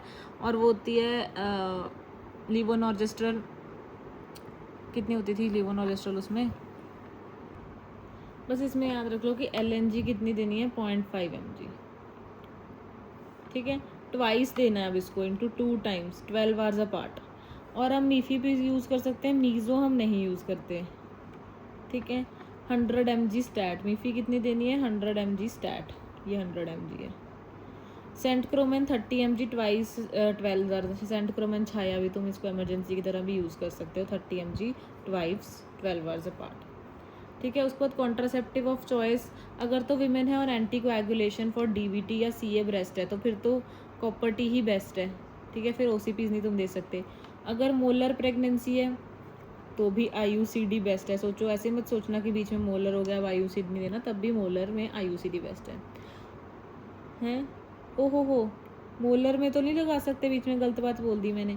मोलर में तो पहले ही इतना कुछ हो रखा है तो उसमें IUCD बिल्कुल ही कॉन्ट्राइंडिकेटेड है, तो IUCD नहीं देना मोलर में। इसमें बेस्ट क्या होएगी, OCPs, ठीक है। तो women on anti coagulation DVT या सीए ब्रेस्ट में हमने OCP नहीं देनी, इसमें हमारे पास बेस्ट है IUD। मोलर में हमें IUCD नहीं देनी, इसमें बेस्ट है हमारे पास OCP। सीए सर्विक्स में क्या देते हैं, प्रोजेस्टेरॉन ओनली पिल, क्योंकि हम इसमें हम ईस्ट्रोजन नहीं देना चाहते, ठीक है। और पोस्टपार्टम भी progesterone only pills more than IUD। तो एक सीए सर्विक्स में प्रोजेस्टेरॉन ओनली पिल्स और पोस्टपार्टम में भी प्रोजेस्टेरॉन ओनली पिल। अगर तो मतलब वो है कब तक वो करना है लैक्टेशन लेमिनोरिया का, अगर तो ब्रेस्ट फीडिंग करा रहे हो तो फिर 3 मंथ्स तक कह सकते हो कि हाँ चलो लैक्टेशन लेमिनोरिया चल रहा है। अगर नहीं करा रहे तो 3 वीक्स, 3 या वर्ड आ रहा है बस इसमें। OCPs में जो ईस्ट्रोजन होता है, हम इसमें एक पोस्टपार्टम प्रोजेस्टेरॉन ओनली क्यों दे रहे हैं, अब इसका रीज़न बताओ। ईस्ट्रोजन आ जाएगा तो क्या दिक्कत हो जाएगी, जो ईस्ट्रोजन है वो अफेक्ट करेगा ब्रेस्ट मिल्क को, ठीक है। लेस देन 6 वीक्स पे तो ये MEC4 है कि बिल्कुल ही नहीं देना, 4 मतलब बिल्कुल नहीं देना, 4 मतलब बिल्कुल नहीं देना। 6 वीक्स टू 6 मंथ्स के बीच में जब हम वो थोड़ा सा कर रहे हैं कि हाँ चलो फिर भी तुम सोच लो दे सकते हो, लेकिन 6 मंथ्स के बाद अब ये MAC2 हो गया कि इट्स ओके दे दो।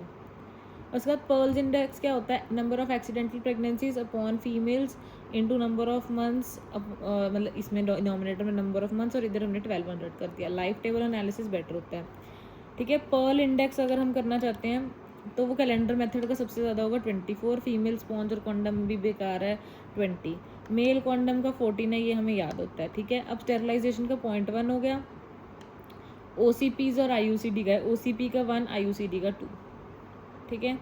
बिलैजियो क्राइटेरिया किसके लिए होता है, लैक्टेशनल एमेनोरिया के लिए, ये इंपॉर्टेंट है। अब ये तो मुझे लगता है याद ही नहीं, मुझे अभी फिर से भी याद नहीं था। बिलैजियो क्राइटेरिया लैक्टेशनल एमेनोरिया के लिए एक्सक्लूसिवली ब्रेस्ट फीडिंग होनी चाहिए, इसमें डे और नाइट दोनों में, और कोई टॉप फीड नहीं देनी। ये क्या है, यूट्रस डायडल्फस, इसमें क्या हो गया, एक ही है यूनिकॉर्नुएट, ठीक है। ये क्या है, अब कम्युनिकेटिंग, ठीक है, कि इसके साथ कम्युनिकेशन है, पर इसमें क्या होगा, इधर प्रेगनेंसी होगी तो रप्चर हो जाएगा और ब्लीडिंग ज़्यादा हो जाएगी। इसमें क्या है, नॉन कम्युनिकेटिंग। इसमें क्या होएगा, यहाँ पे वो एंडोमेट्रियम में यहाँ पे ब्लीडिंग होती रहेगी, इकट्ठा होता जाएगा, एंडोमेट्रियोसिस हो जाएगा, यहाँ पे साइक्लिकल पेन होएगी, पर इधर मेंस्ट्रुएशन नॉर्मल चलती रहेगी। इसमें कोई हॉर्न नहीं है, और इसमें हॉर्न है एक्स्ट्रा पर कैविटी नहीं है। ठीक है, ये क्या है, हार्ट शेप जहाँ पे बन रहा है, दिस इज बाइकॉर्नुएट। कैसे पता सेप्टेड भी हो सकता है, कैसे पता लगेगा, हम उसको बाहर से ये वाली चीज़ देखेंगे ना कि अगर बाहर से भी है तो बाइकॉर्नुएट, अगर सिर्फ अंदर अंदर से है तो सेप्टेड। पर इससे पता नहीं लगेगा, तुम एंगल मेजर करो। अगर तो ये एंगल, पहले क्या करते थे, एंगल मेजर करते थे कि अगर एंगल 105 से ज़्यादा है, या फिर इन दोनों के अंदर डिस्टेंस 4 सेंटीमीटर से ज़्यादा है तो बाइकॉर्नुएट, नहीं तो सेप्टेड। पर अब ये रिलायबल नहीं है कहते। अब ये क्या है नेक्स्ट, इसमें ट्यूब ऐसे नहीं दिख रही, इसमें ना यहाँ पे ऐसे डॉट डॉट डॉट डॉट ये दिख रहा है। ये क्या है, सेल्पिंजाइटिस इस्थमिका नोडोजा। ये टीबी में होगा। मोस्ट कॉमन कहाँ पे होगा, एम्पुला में, और इसका हिमेटोजिनस, मतलब अगर टीबी है उसने फिलोपियन ट्यूब में आना है तो वो हिमेटोजिनस आएगी, पर अब अगर उसने यूट्रस में जाना है तो वो डायरेक्ट स्प्रेड से जाएगा टीबी। तो this is SIN, that is SIN in TB, salpingitis isthmica nodosa. और ये क्या है, हाइड्रोसेल्पिंग्स, कि डिस्टल ट्यूब ब्लॉक है और डायलेट होगी, डिस्टल वाली ट्यूब ब्लॉक होगी, डायलेट होगी, इसलिए वो उसका स्पिल नहीं नज़र आ रहा। ठीक है, दिस इज हाइड्रोसेल्पिंग्स। HSG पे हमें रिटॉर्ट या टोबैको पाउच अपीयरेंस मिल रहा है। रिटॉर्ट और टोबैको पाउच इसमें मिलता है। हाइड्रोसेल्पिंग्स TB PID में कॉज हो सकता है इसका।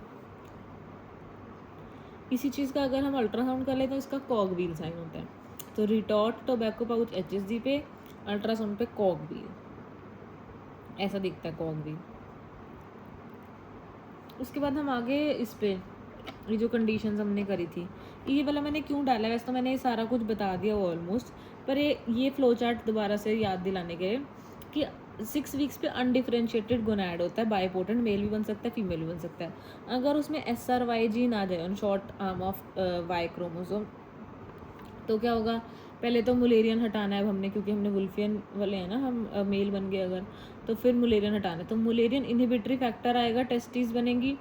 ठीक है, तो मुलेरियन इनहिबिटरी से क्या हो गया कि अब फीमेल इंटरनल इन्होंने कम कर दिया, तो अब फीमेल इंटरनल जो डिफ़ॉल्ट था वो हटा दिया।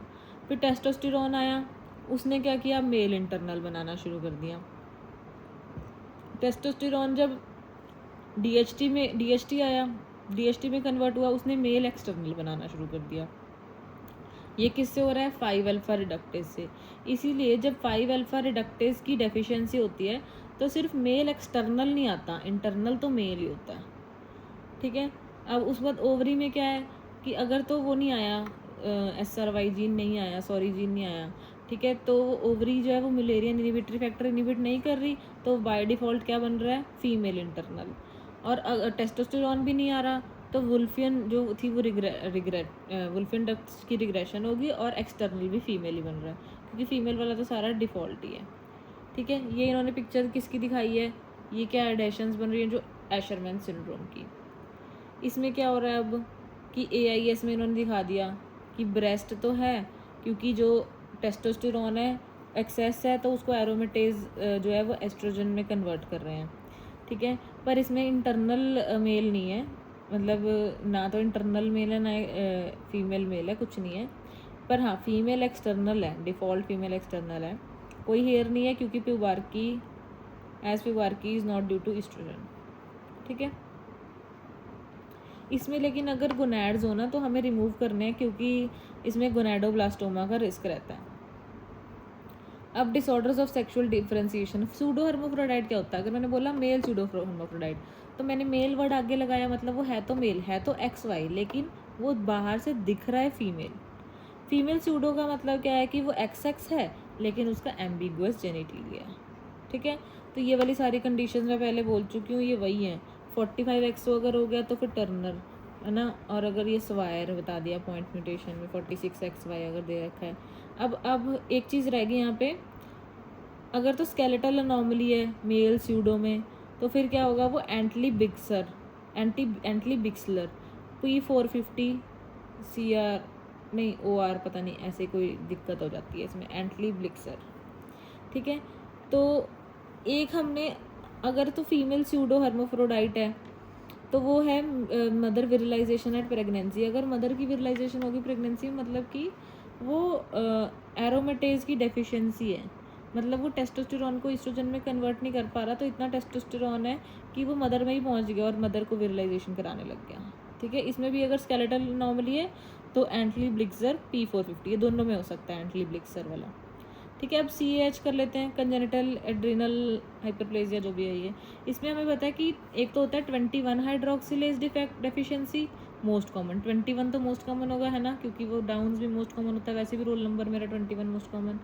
ठीक है, स्क्रीनिंग कैसे करते हैं हम इसमें, 17 हाइड्रोक्सी प्रोजेस्टेरोन चेक करके। यह है 21 हाइड्रोक्सिलेज डेफिशिएंसी, एक होती है 11 हाइड्रोक्सिलेज डेफिशिएंसी, एक होती है 17 हाइड्रोक्सिलेज डेफिशिएंसी, और एक होता है 3 बीटा HSD डेफिशिएंसी, इसको भी भूलना नहीं है। ठीक है, तो हम ये टेबल बनाएंगे, इधर मिनरेलोकॉर्टिकॉइड लिखेंगे, इधर टेस्टोस्टेरोन लिखेंगे, जहाँ पे भी 1 है वो इंक्रीज हो गया, बाकी डिक्रीज हो गया। पहले मिनरेलोकॉर्टिकॉइड लिखना है, फिर टेस्टोस्टेरोन लिखना है।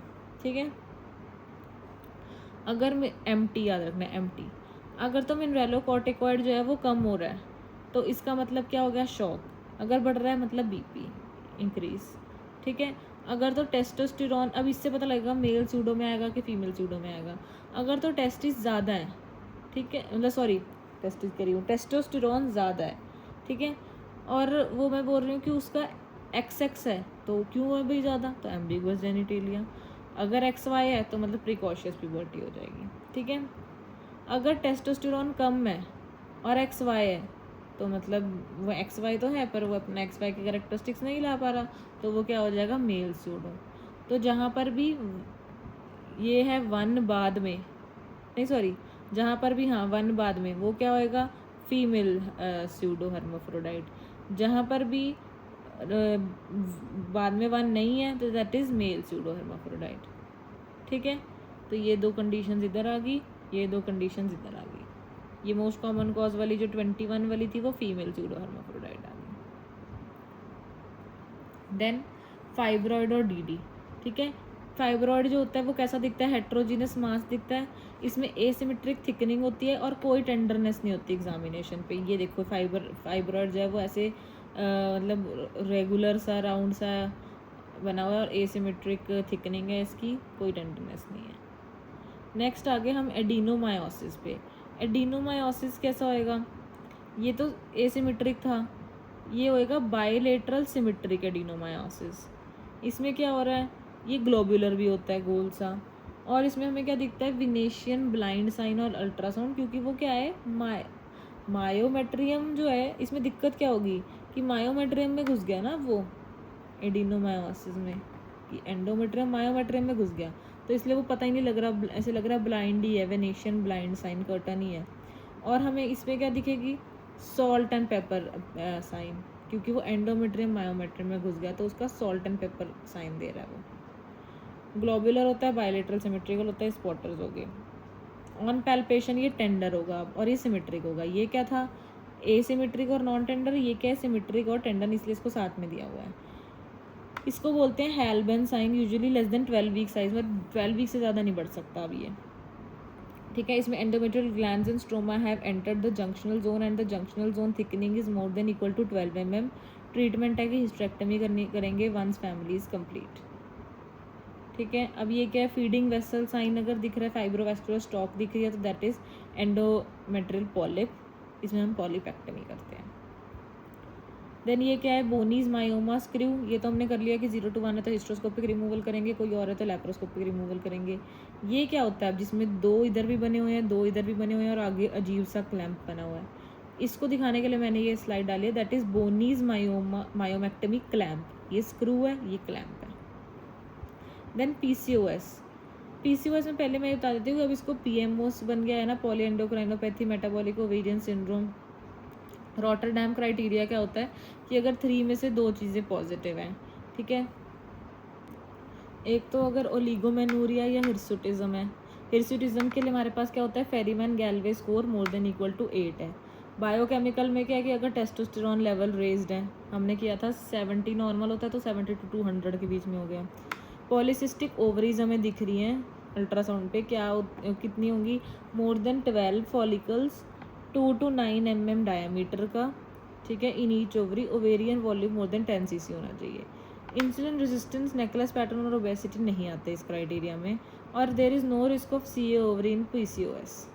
ठीक है, ऑस्टियोपोरोसिस का रिस्क होएगा नहीं। ये देखो, पहले देख लो तुम, ऐसे से ये सिस्टिक्स दिख रही है ना, बेसिकली सिस्ट्स नहीं है ये, तभी तो इसका नाम बदल दिया तुमने, पॉलीसिस्टिक से पॉली एंडोग्रानोपैथी मेटाबॉलिक कर दिया, क्योंकि सिस्ट होते ही नहीं है, ये एक्चुअल में फॉलिकल्स होते हैं।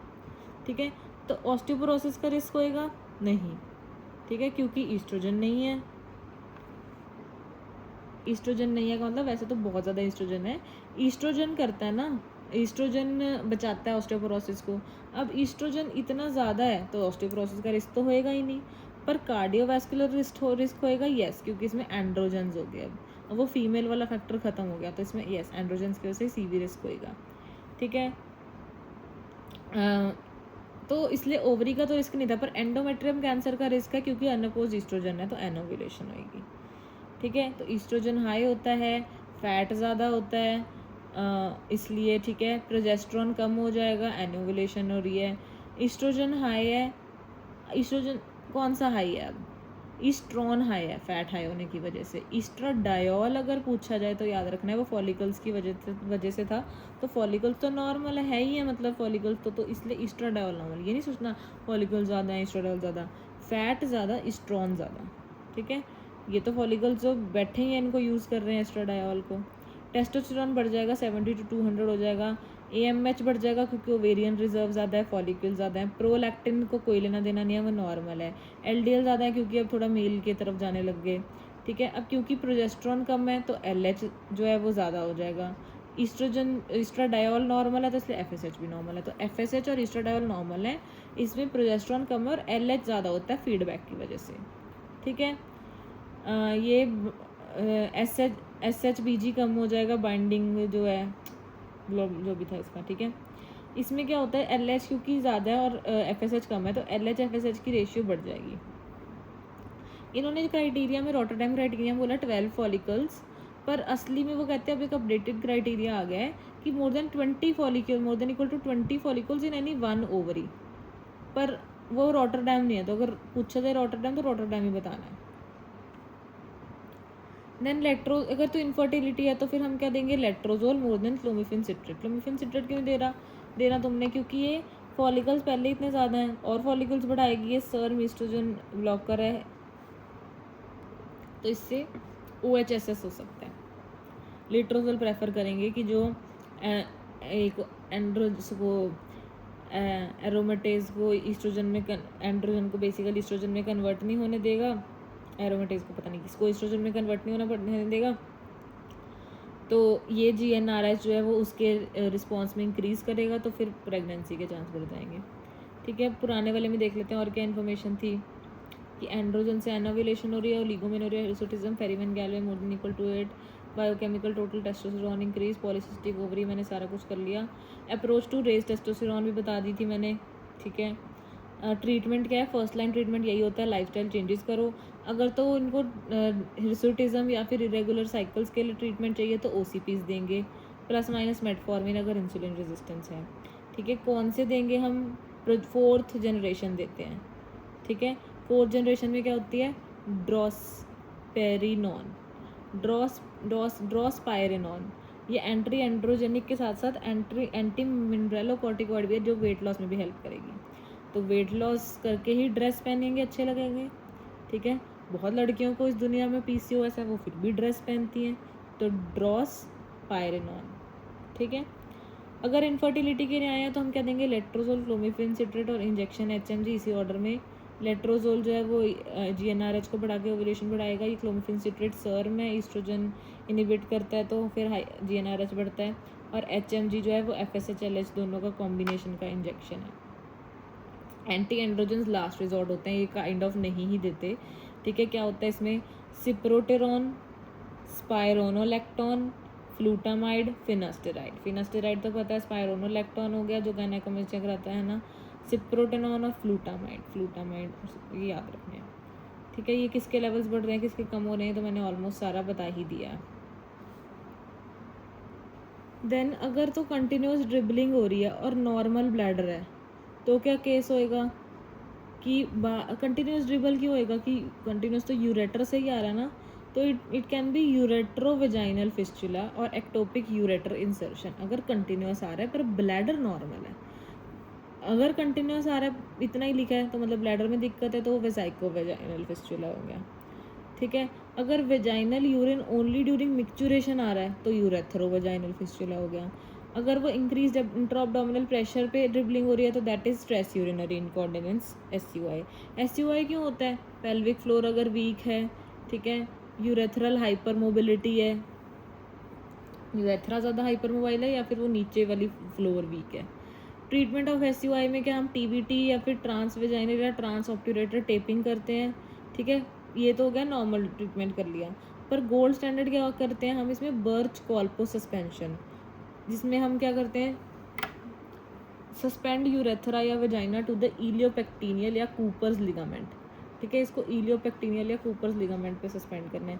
प्रिवेंशन कीगल एक्सरसाइजेस करेंगे। कॉजेज क्या हो सकते हैं इसके?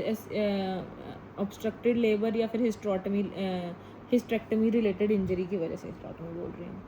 ठीक है, investigation of choice for VVF क्या करते हैं हम? 3 स्वैब टेस्ट, कि हम ब्लैडर में मिथाइलिन ब्लू डाई डालेंगे, एक ऊपर एक नीचे और इधर, ठीक है, कनेक्शन वो देखेंगे डाल के ब्लड।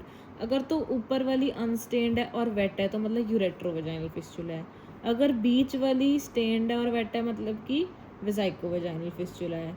ठीक है, अगर नीचे वाली जो है वो स्टेन्ड और वेट है तो मतलब यूरेथ्रोवेजाइनल फिस्चुला है। ठीक है, गोल्ड स्टैंडर्ड इसका क्या होता है? सिस्टोस्कोपी, कि इतना तुमने अगर नॉर्मल इन्वेस्टिगेशन ऑफ चॉइस तो यही होगी 3 स्वैब टेस्ट, पर गोल्ड स्टैंडर्ड अगर नहीं देखना तो सीधा ब्लैडर के अंदर डाल के देख लो तुम, सिस्टोस्कोपी, ब्लैडर या यूरेटर के अंदर जहाँ पे भी देखना है देख लो। VVF रिपेयर कैसे करते हैं? Let's go repair, let's go, ठीक है, let's go VV। Then post VVF repair में सेक्सुअल एब्सटिनेंस रखते हैं 3 मंथ्स के लिए, प्रेगनेंसी अवॉइड करते हैं 1 ईयर के लिए। ठीक है, अब मैं बाकी नेक्स्ट वीडियो में कर लेती हूँ फिर कंटिन्यू।